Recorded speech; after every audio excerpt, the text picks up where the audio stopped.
Welcome back to the desk. I'm joined by Ryan, Dylan, Jake, and Wyatt to talk William Patterson baseball.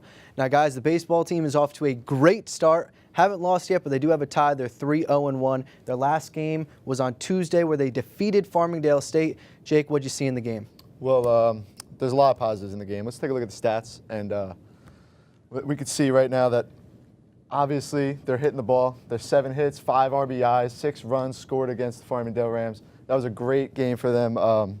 Here's a couple guys down the list that have just been playing very good baseball for them. Mike Knopf, senior, batting .462 on the season. Anthony Hogan batting .385 along with Cologne, who's batting .357. You couldn't ask for more from this offense. Yeah, they're playing well. Let's talk about the pitching staff for a second, led by sophomore Chris Babb. The kid's been on fire of late. He's thrown 9 innings already this season. He has 11 Ks and a .74 batting average against. That's absolutely phenomenal. And against Farmingdale State, he threw 4 scoreless. He's a potential ace for this staff. As you can see the numbers here, 0 ERA, 2-0.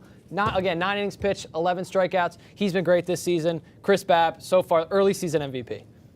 Yeah, for me, I'm going to go with Micah Bate, the senior center fielder. He's no doubt the leader of this baseball club. He's had a great game against Farmingdale State, had 3 hits, not the most ideal Micah Bate hits that we've seen him have in the past 3 years. He actually bunted for a single, which is something Michael Lauderhan said they wanted to do, play a little bit more small ball. And he also had a great put out from center field. He threw a guy out at third, which actually saved a run, if I'm not mistaken. But Micah Bate, again, hitting over 300, 3 for 5 on the year. Or 3 for 5 against Farmingdale State, excuse me. And the kid he's a flat-out ball player. I mean, seriously, he's one of those guys that you look at, you watch him play.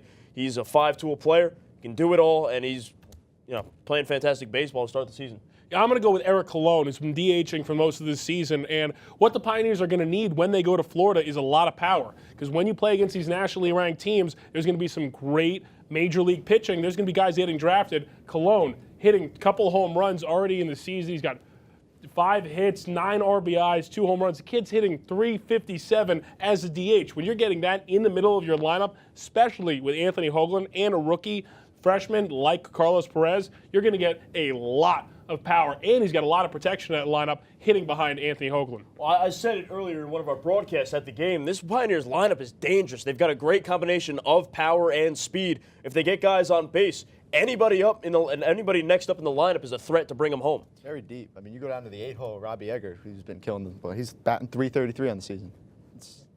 They're going to need a deep lineup because coming up when they go to Florida for the Russmatt Central Florida Invitation, they're going to be facing some top teams. Doyle, what are the teams looking like? Are we going to see some wins from our Pioneers? It's a really tough schedule. I think they're going to succeed, but listen, they got 2 teams in the top 10. They're going to start out with Salve Regina, and they're going to go to St. Norbert College, and then they got big number 7 in the nation, Wisconsin Lacrosse. They're 1-1 in the season this year, but last year they had almost everyone in their lineup bat over 300, and then they're going to Springfield, McDaniel, and then the big game, number 5, Wisconsin Whitewater, led by a sophomore, Cal Aldridge. As a freshman, he hit 10 home runs and hit .398. That's insane for a freshman. And then you got the rest of the schedule. Again, College of Staten Island at 5-1, and maybe they can sneak out a win at the end against Manhattanville at a 1-6 record. But I think the Pioneers could come out of this strong and shake all that rust off from early in the season.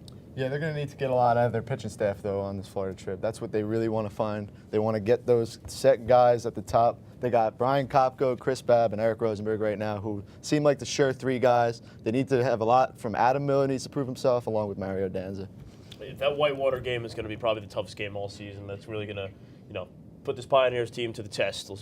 I think that is the game that's going to decide whether or not the Pioneers can have a good season or a great season, whether or not they can hang with Wisconsin Whitewater. I think the biggest thing is for these guys is when you look at these pitchers, I mean, Rosenberg, Babb, and Kopko being the closer this year, but Rosenberg and Babb, we've only seen about 3-4 innings of them at a time once they come in. We haven't seen them go for any longer. I think when they get to Florida, I think they got to be able to stretch out a little bit longer because once you bring in those middle relievers, especially against a great team like Wisconsin Whitewater, like a Wisconsin Lacrosse, you're going to run into some problems there. You can run to a blow-up. Those middle relievers haven't gotten a lot of work, too. A lot of them have only thrown in 1 game. Our good friend of the show, Jeff, friend of the show, Jeff Lombardi, he's only thrown 1 inning. Chris Phillips, the guy's only thrown 1 inning. Mario Danza's only thrown 1 inning. So these guys got to start getting into the groove. I think Drew was the best offensive team they've played so far, and Brian Kopko pitched phenomenal against them.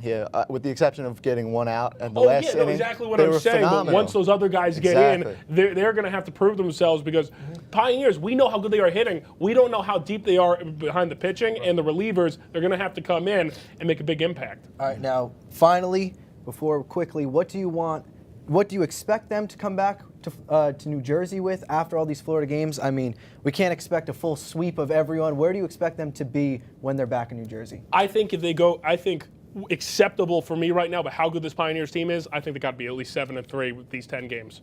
I was going to say the 8 games in the. Yeah, I'm going to go in the next 10 games. They got to finish around 7-3. It's tough for me to disagree with Wyatt over here. Their batting is too good, but their pitching is the only question mark, and it's really going to make or break their season. I think by the time they're back in Jersey, they'll be 8-4-1. I think that's a real solid goal for them. Because I mean, Salve Regina should be a game they take. So St. Norbert College, they should take one of the two. Hopefully they beat one of these top 5 teams. Top 10 teams in the country. So. I agree with all the guys. I think they're going to have a successful trip, but this is to get them ready for the NJAC play come April. Right. They got to get ready for NJAC Conference Ball. Exactly. All right, to update us with the rest of our Pioneers, we go to our correspondent, Samantha Woods. William Patterson's softball team heads down to Florida over spring break and will play 12 games in 6 days. Allison Podmajerski made an appearance in almost every game last year in Florida. She is a strong player and a great pitcher and has the strength to carry this team. Last year, the Pioneers went 12-0 when they went down to Florida. Hopefully, we see that again this season. Their first game back in New Jersey will be a doubleheader versus Drew University on Tuesday, March 30th. Now, it's time to tee off, Pioneers. Golf returns Friday, March 24th, when the Pioneers attend the Susquehanna University Spring Invitational. While the Pioneers weren't on top last year during several invitationals, they went 4-0 in the regular season, and we hope they continue that streak. We wish all the Pioneers the best of luck as we head into spring break. Thank you, Sam. Stay tuned, because up next, we hit the court for some NBA.